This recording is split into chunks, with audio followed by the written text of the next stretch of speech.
Bonsoir bien-aimés, bonsoir peuple de Dieu. Nous sommes dimanche aujourd'hui et pour cela, nous allons faire un petit exposé. Mais avant toute chose, il faut que nous disions merci à l'Éternel pour nous avoir créés, pour nous avoir protégés aujourd'hui, pour ce qu'il est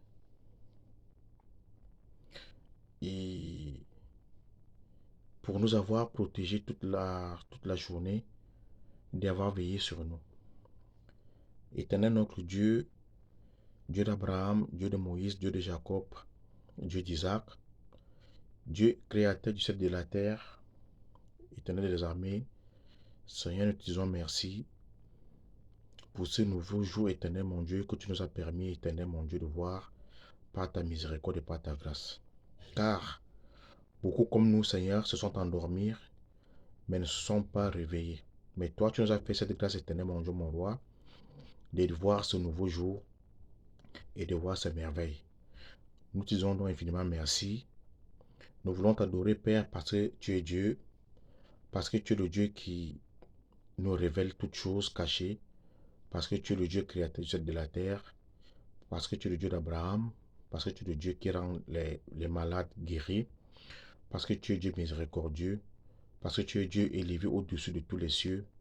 Père, nous te disons infiniment merci. Sois adoré, sois glorifié, sois exalté, sois magnifié au nom de Jésus-Christ de Nazareth. Amen.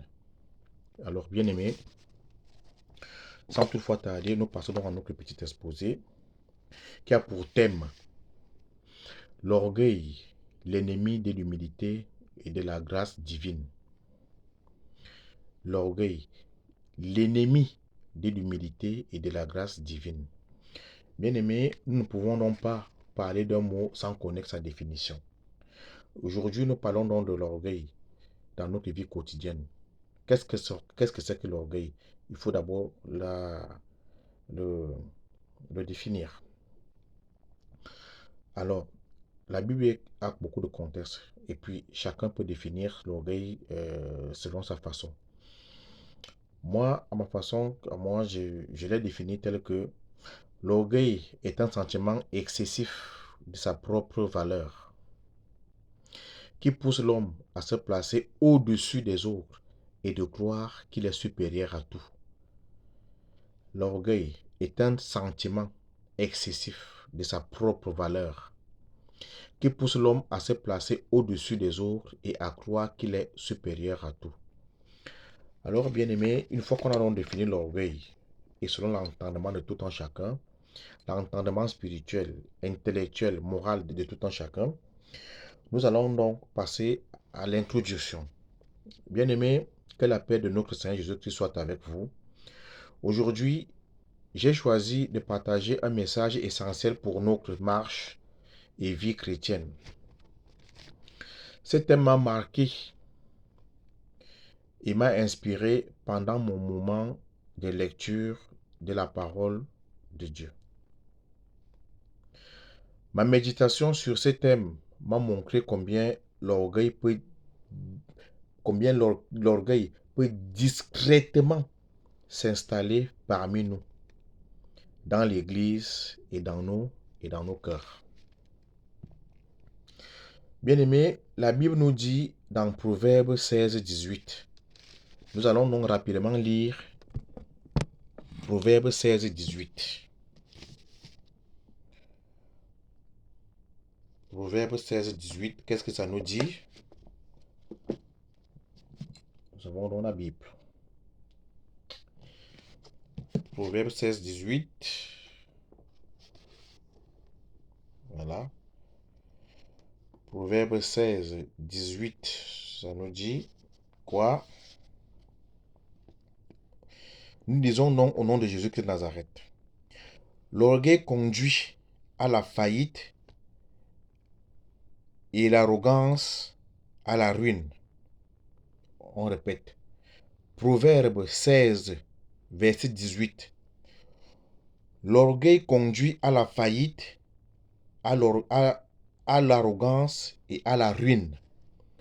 Bien-aimés, nous connaissons tout ce que veut dire l'arrogance et la ruine. Alléluia.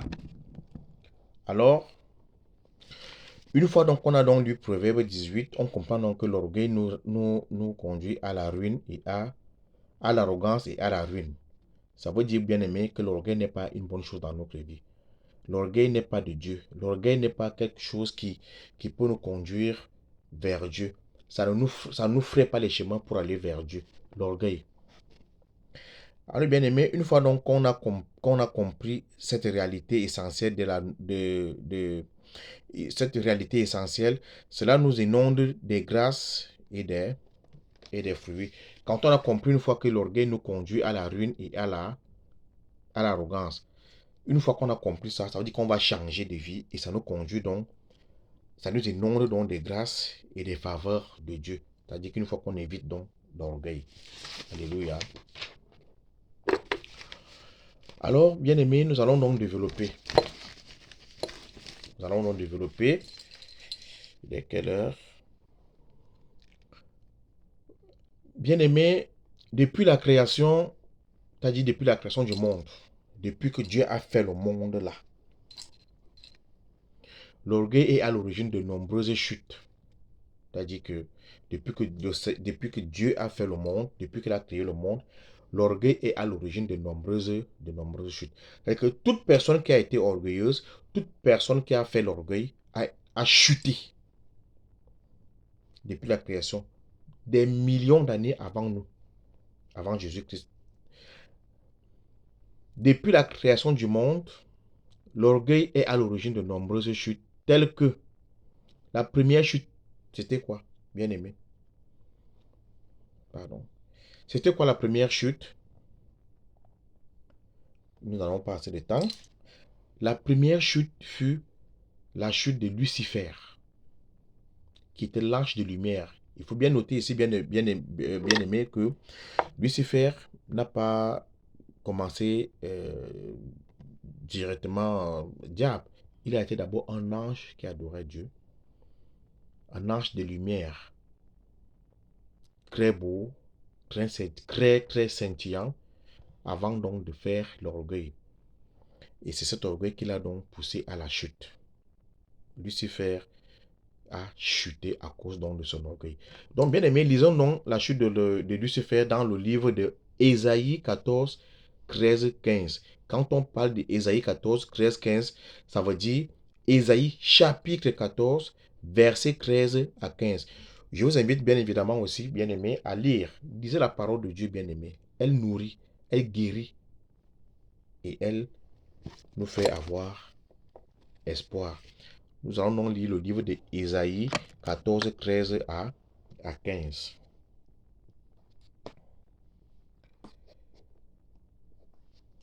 Le livre d'Ésaïe.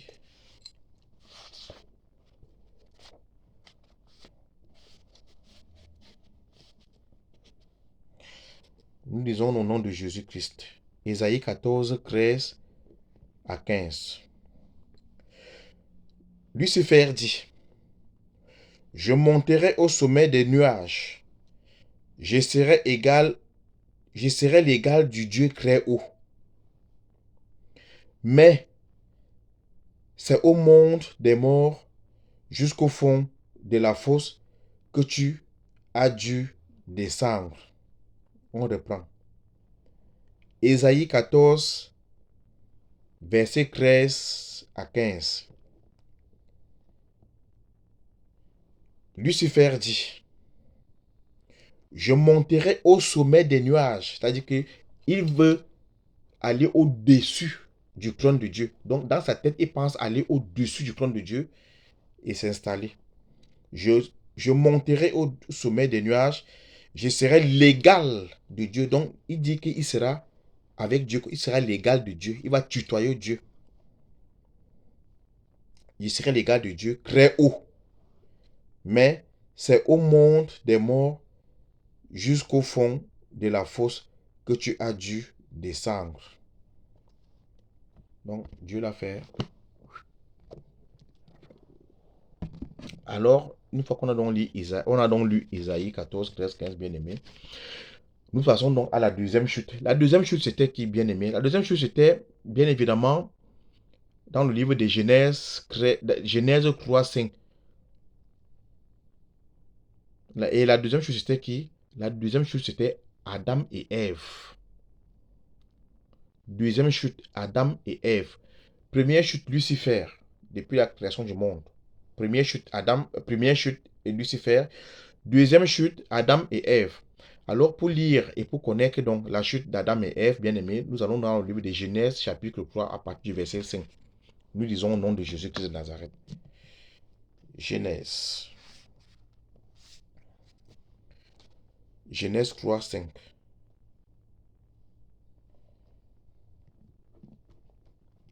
Nous lisons Genèse 3, 5. Mais Dieu le sait bien. Mais Dieu le sait bien. Dès que vous en saurez, dès que vous en aurez mangé, vous verrez les choses telles qu'elles sont. Vous serez comme lui, capable de savoir ce qui est bien ou ce qui est mal. Alléluia. Donc, une fois que Adam et Ève ont mangé donc ce qu'on connaît là, je vous rappelle ici, bien aimé, ce n'était pas le fruit, la pomme de France qu'on nous montre là. Nous reviendrons là bien dessus plus tard. Donc, une fois donc que Adam et Ève ont donc mangé, donc ont goûté donc à ce fruit, c'était donc de là, à partir de là, c'était donc leur chute. Ils ont chuté. Ils ont chuté. Ils ont été orgueilleux. Le Seigneur a dit, vous ne mangerez pas tel arbre, tel fruit, de l'arbre de ci, ça, ci, ça. Mais ils se sont dit, ah, basta. Ils ont mangé. L'orgueil qui est le diable, parce que le diable est l'orgueil. L'orgueil s'est installé dans la vie d'Adam et Ève. Il a fait d'eux des orgueilleux et ils ont chuté. Bien aimé, on n'a pas assez de temps, on va aller pas à pas. On reviendra sur ça plus tard. Comme troisième chute, bien aimé, nous avons donc la chute de Pharaon. Il y a plusieurs chutes, mais on n'en a plus croire. Moi, j'en ai plus croire pour l'instant. Troisième chute, nous avons la chute de Pharaon. Bien aimé, lisons donc Exode 14, verset 28, pour comprendre la chute de Pharaon. Pourquoi on parle de la chute de Pharaon avant de développer? Lisons donc d'abord Exode 14, verset 28.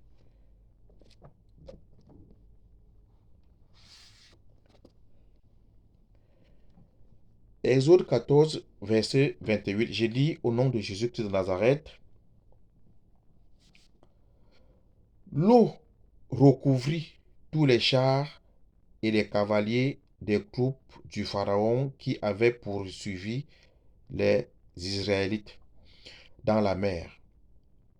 Personne n'échappa. L'eau recouvrit tous les chars et les cavaliers des troupes du Pharaon qui avaient poursuivi les Israélites dans la mer. Personne n'échappa. Bien aimé, qu'est-ce que ça veut dire? Ça veut dire ici que malgré le fait que Dieu avait envoyé Moïse pour aller délivrer son peuple d'Israël qui était en esclavage pendant 400 ans, le Pharaon ne voulait pas lâcher. Pharaon ne voulait pas comprendre parce qu'il se prenait pour Dieu. Mais ce qu'il oubliait, c'est qu'il y avait un seul et unique Dieu que nous adorons, qui est le Dieu d'Israël, le Dieu de Jacob, de Moïse, de Noé, d'Esther, de David, d'Élie, d'Isaac, d'Ésaïe, de mon Dieu aussi, ton Dieu. Il pensait qu'il était le Dieu suprême. Alors, malgré donc tout ça, Moïse lui a donc fait des miracles par la force de Dieu. Mais Pharaon ne voulait pas comprendre. Le Seigneur a demandé à Moïse de transformer le lac en sang. Le Nil, on appelait ce lac-là le Nil, en sang. Pharaon n'a pas lâché. Il a fait tuer tous les premiers-nés, tous les enfants garçons, premiers-nés d'Égypte.